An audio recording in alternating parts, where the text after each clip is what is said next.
Decía que el decreto que hoy validamos o que hoy sometemos a validación de esta Cámara recoge elementos que pactamos con el Gobierno y que lo hicimos recogiendo propuestas de la sociedad civil, del Observatorio DEX y de diferentes colectivos sociales que nos planteaban la necesidad urgente, imperiosa, vital de mantener el escudo social en lo que tenía que ver con la imposibilidad de desahuciar a personas o familias vulnerables en situación de emergencia, de no cortar los suministros de agua, luz y electricidad a las familias que no podían pagarlo, de no cerrar la posibilidad de que accedieran al bono social eléctrico y térmico para poder seguir calentando sus hogares, probablemente para que el conjunto del Estado español no se parezca todavía más a esa infamia que se llama la Cañada Real, donde someten a personas a vivir en condiciones de infradignidad. Por tanto, lo que queremos es poner en valor lo que supone para cientos de miles de personas en el conjunto del Estado español, pero también, de manera significativa, para decenas de miles de familias en Euskal Herria. Porque el bono social eléctrico térmico es un bono al que se están acogiendo 62.000 familias en la Euskadi boyante, en la Euskadi que va en los niveles más altos del bienestar social. Esa misma Euskadi donde hay 252.000 personas, según datos de Cáritas, que viven perdidos en el mar de la exclusión social. Y nuestro objetivo, antes, hoy y mañana, será defender y proteger a la clase trabajadora de Euskal Herria y, por extensión, al conjunto de la clase trabajadora, entre ellos y entre ellas, de manera notable y significativa, preeminente, podríamos decir, a las personas vulnerables que atraviesan dificultades económicas. Y lo hacemos por pura coherencia entre lo que decimos y lo que hacemos. ¿Cuántos de ustedes, señorías, no han subido a esta tribuna a decir aquello de que nadie iba a quedarse atrás? ¿Cuántos de ustedes han utilizado sus espacios en tribunas de televisión, de radio o periódicos de prensa escrita para decir que no había que dejar a nadie atrás?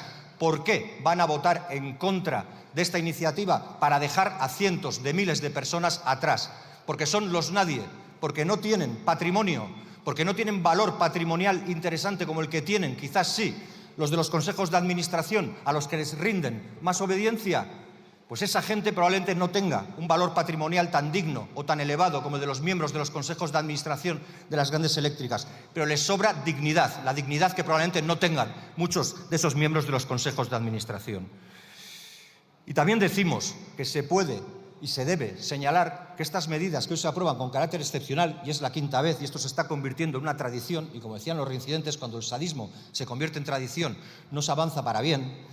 Igual, lo que habría que plantearse es convertirlas en estructurales, dejar de someterles a la inquietud, a la incertidumbre, al miedo y a la duda de lo que pueda arrojar el resultado en esta votación. Porque si llevamos ya 5 años teniendo que aprobar estas medidas excepcionales, es porque constata que estas medidas son necesarias y son estructurales, porque el problema de la vivienda, que subyace en buena medida, y el de la pobreza y el de la desigualdad de cada vez más gente en el Estado español, es lo que está detrás. Se trataría, en definitiva, de pasar de medidas paliativas a medidas quirúrgicas.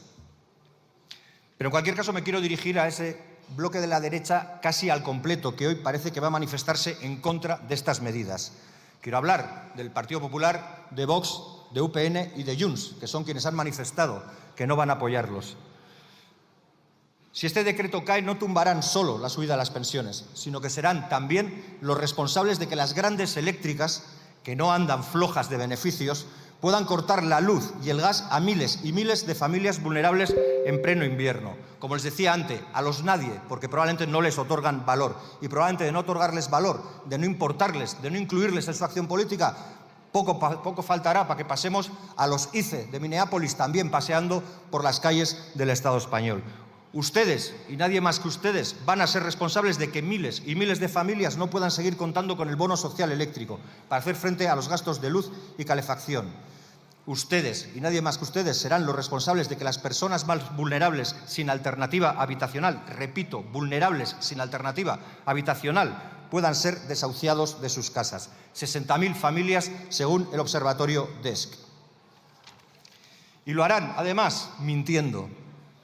Porque no es otra cosa sino mentira decir que este es un decreto ómnibus y que eso justifica el voto en contra de la misma. Porque aquí se han votado muchos decretos ómnibus y algunos con los votos del Partido Popular y de Junts. Por ejemplo, el del año pasado, que tenía contenidos muy equivalentes a los que aquí estamos discutiendo. Porque en ese decreto del 2025 que se aprobó, se votó un escudo social hablaba de las pensiones, se hablaba de la financiación local, pero además contenía más medidas, por ejemplo, transportes autónomos, tributarias, ayudas para la Dana y La Palma y hasta un edificio para un partido político. Y eso lo votaron a favor hace un año, pero hoy, por cálculo político y partidista, deciden que no lo van a votar. Pero voy más allá.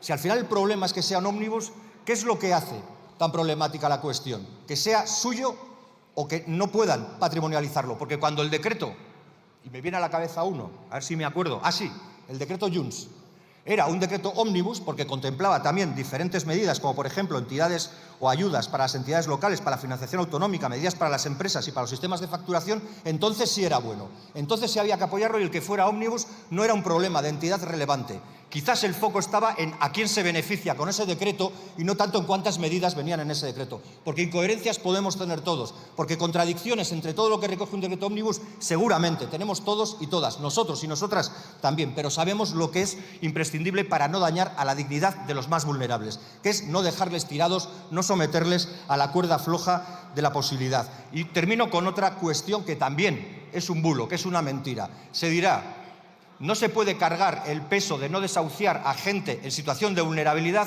a las familias. Hay un fondo de compensación estatal. Si hay que mejorarlo, que se mejore.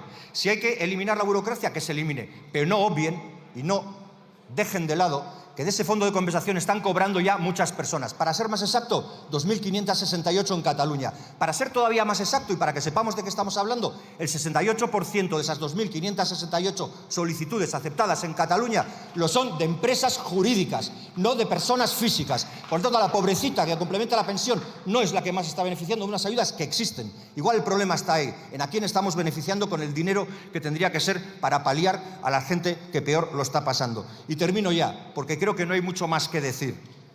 Hoy podrán golpear a miles de familias, podrán someterles a una dureza mayor de la que ya soportan en su día a día, pero lo que no van a poder tapar, y parafraseando a alguien del bloque de las derechas, del PP, de Vox, de UPN y del Partido Popular, es tapar lo que él señalaba, creo que hablaba mirándose a un espejo, de pura hipocresía. Besterik ez, mila esker.